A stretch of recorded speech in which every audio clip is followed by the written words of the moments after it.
One. Hi, folks. You are watching and listening to Sipping Off the Cuff on Tequila Aficionado Media on all of our channels and networks. I'm Mike Morales in the heartbeat of the San Gabriel Valley in California, Southern California. That guy out there is Rick Levy, also in Southern California. So Rick and I, this is our first celebrity tequila that we're going to be dissecting. I can't wait to get to this one. Yeah. This one, maybe you've seen it, maybe you haven't. Some people in California and LA might have seen it. It's called El Senor de los Cielos. And if that sounds familiar to you, it's because it's named after a very popular Mexican telenovela, Telemundo. And I didn't get a charm on that. I have the charm on the other two. There are three expressions. This one is the Blanco that we're going to taste.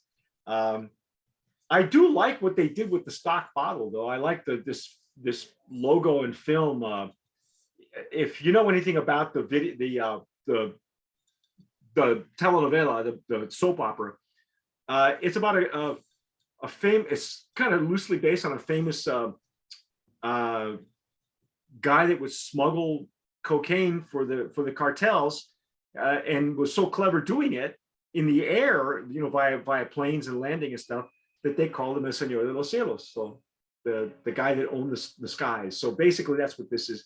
So it's got a little romance to it, you know, because Mexican drug money is romanticized these days, you know, like La Reina del Sur, you know, Senor de los Cielos. So, and it's owned by a Mexican actor who did not act in the telenovela. I found out he was never in it, but I do see bubbles, Rick. I see bubbles. Yep. Let's pour the juice, and then we'll tell you all the ins and outs, all the stuff that we know for a fact or rumor. I don't know, but wow. Okay. All right. I'm going to pour mine in a Stossel jarrito that we use for tequila. Same here. And yeah, so basically, this gentleman has, his name is Alberto Agnesi. Some of you who are watching us and have seen the video, him in, well, I got a lingering bubble. Check that out. You might know, otherwise I'll show you his IMDb in a few minutes. I'm getting rather thin legs and tears. What are you getting? Yeah, it's all very slow. I'm getting some tears forming here. Yeah, I'm not sure why it's taken so. Yeah, and then they're pulling together in these sort of even, narrow legs. Oh, there they go. Okay.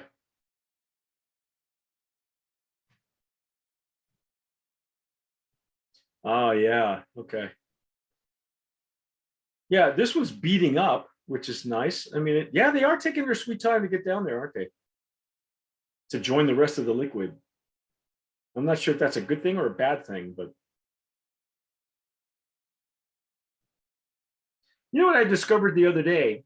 Somebody with a lot of experience in distilling said to me that glycerin is naturally sweet. I did not know that, because I don't think I've ever just had straight glycerin. So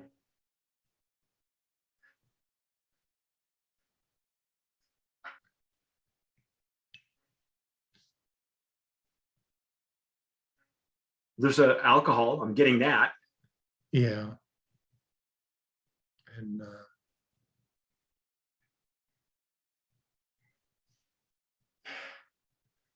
something else popped up at me too when I took that first bit off the top of the glass.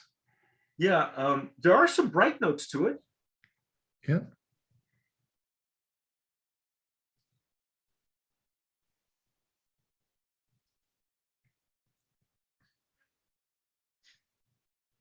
I know that if you're listening to us on Spotify, we're just inhaling right now. Well, I get Well, so far it's opening up okay for me. yeah, yeah. It's the notes are bright, like like lemon or lime a little bit.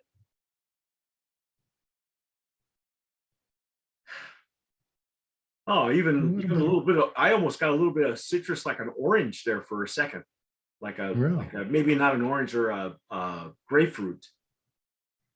Right.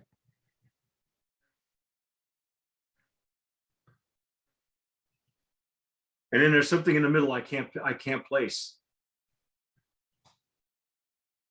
And it's not alcohol. Yeah, it's finally opening up. What is that? You got it too, huh? I think that's what I'm stumped on here.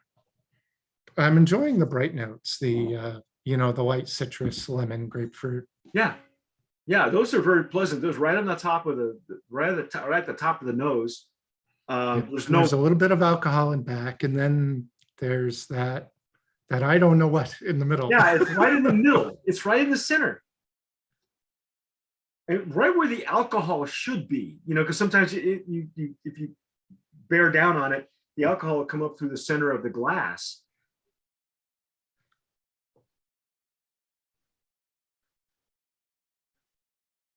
Yeah, there's something I can't place in there.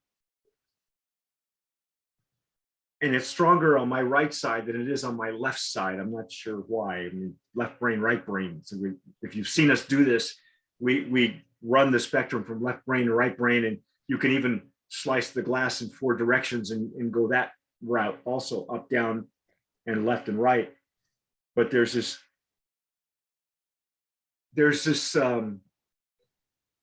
it doesn't smell. I mean, I'm not even getting baked agave really, or cooked.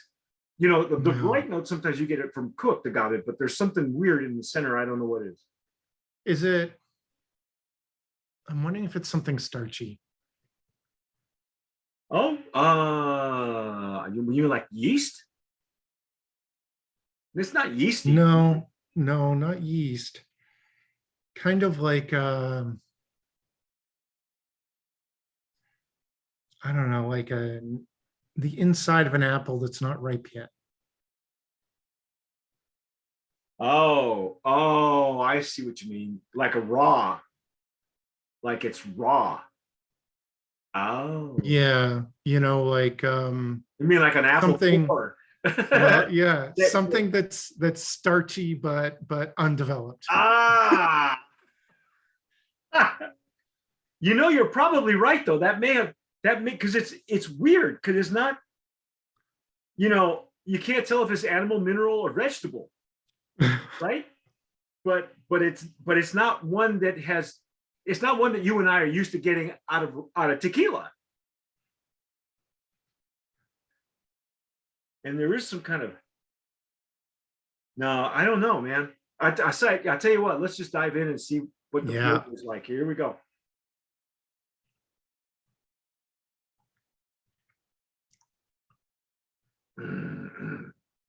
Oh.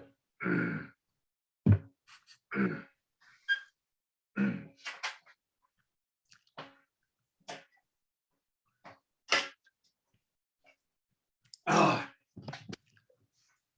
I'm sorry. I normally have my spit bucket handy. That is hot. Did you swallow that? I swallowed it. Oh my God, that first, I don't know, there was something that attacked my palate. Hot and raw. Yeah, it was bitter, but it was bitter like it wasn't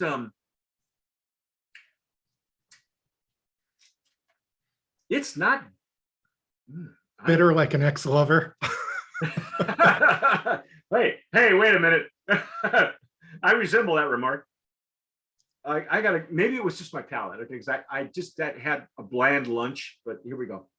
I'm gonna try this again. No, I literally had to get it out of my mouth. It was not playing well with the vodka I had earlier.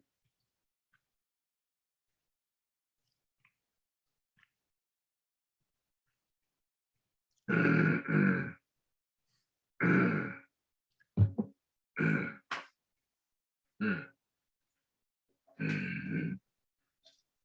I'm I sorry, guess you could folks. say there's some, well, there's a lot of heat there. I think it's alcohol heat, but maybe you could say there's some pepper heat there.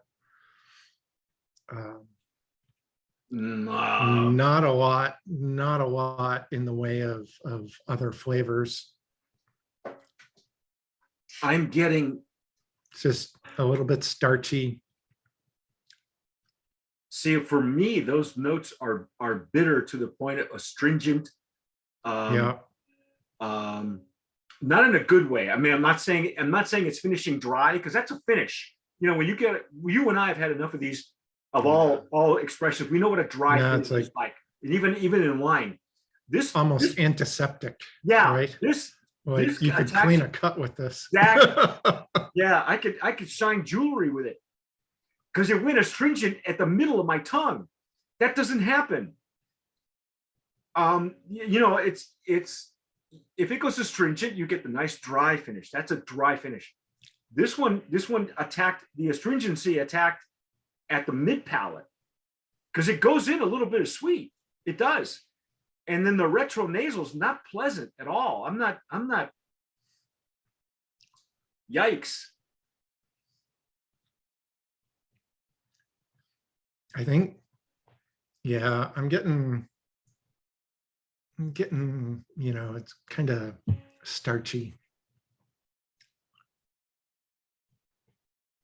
Well, should we tell them what we know about this distillery? Yeah. Ladies and gentlemen, we have a favorite distillery on Sipping Off the Cuff, and we have one. This isn't it. However, it is kosher.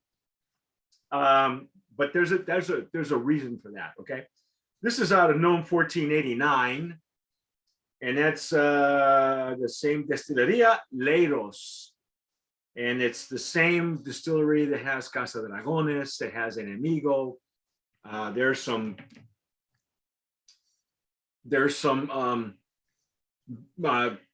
Republic Tequila comes out of there. I love those guys. They're wonderful people. But I can't be a fan of this Blanco. We know that they make, they're pretty much a diffuser forward distillery. We understand that. We understand also that it's cost effective. I also, Rick off camera asked me, what's the point of putting a diffuser tequila in a barrel? I said, because it lends itself to infusion. I don't have a problem with tequilas made, you know, with a diffuser. If they're going to infuse it with fruit, they're going to make a margarita mix with it, which we know. Does it? It essentially comes out of the diffuser as a neutral spirit, right? Yeah, it has so little characteristics. It's alcohol that you can add stuff to. Yeah.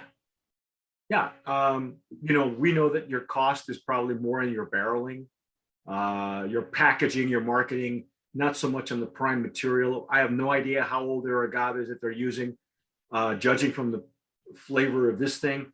This is, remember when we did Tragos Amargos years and years ago? And it really, the name of the brand is Tragos Amargos, which is bitter sips, bitter drinks, bitter shots. And it was really bitter. I mean, it didn't come out of a distillery with a diffuser, as far as I remember. But I remember it was bitter. It was harsh on purpose. Yeah. And you can make tequila harsh if you want to. It was old school. Yeah, it was really old school, to where it didn't have the elegance that most tequilas have now, where they're really sippers. Yeah, you could drown this in a margarita if you wanted to, but I would hope that bitterness wouldn't shine through. I'm getting a little bit of a saline tang.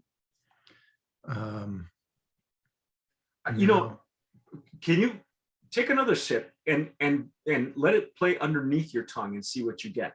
Because that's what I did, and it was almost like I wanted to get licorice, and instead I got really bitter.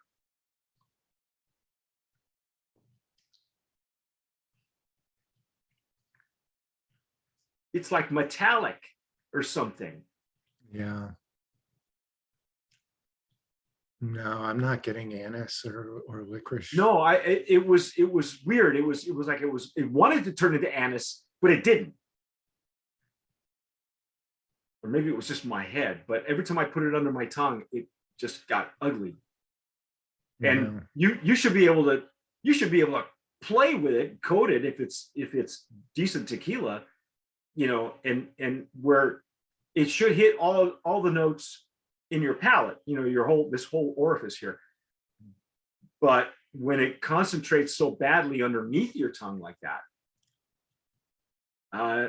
there's something wrong with it. I can't. This is my last sip. I mean, I swallowed one swallow. That's it. And I didn't even pour extra. I always pour a little bit in these glasses because you don't need a whole lot. Yeah. Oh no. If you had this, you could mix with it in something that, wow, that's awesome. In something, like a margarita typically has a lot of, strong flavors that you're adding to it. So you could do a margarita, depending on how heavy-handed your palomas are. I could see putting it into that. But you don't want to put it in anything where you would want to showcase the agave, because the agave is not there. Yeah, it's not. So anyway, we've got 2 more expressions to go through. I can't wait. That's our take on Senor de los Cielos. Now, look, folks, if you're having it and you're buying it, what was the price point on this, by the way? Well, at Old Town Tequila, I think they have this Blanco for $40 right now. $40, folks. It's your money. You decide how you want to spend it. But I've got $20 tequilas that I pick up from my rail for mixing, where I can taste the agave. You did that not too long ago, I think. Yeah. In fact, I have to off camera. I'll get that information from you. Yeah, no. In the aftertaste, are you getting an aftertaste? Because that aftertaste is metallic. It's curious. Acidic. And a little bit, I don't know. It's kind of like I've been sucking on a piece of cardboard or something. It's like a rusty nail. That's what it is. No, it's more like it's more like something starchy. It's okay. It came out of a diffuser. It's starchy and processed. Yeah, there it is. That's our take on Senor de los Cielos Tequila. If you've had it, don't tell us. Don't leave a comment. In fact, don't even subscribe, because we're not the company. To anyone who would think, before we sign off, to anyone who would think of making tequila using a diffuser, you are missing all of your opportunities to add flavors and to highlight the agave.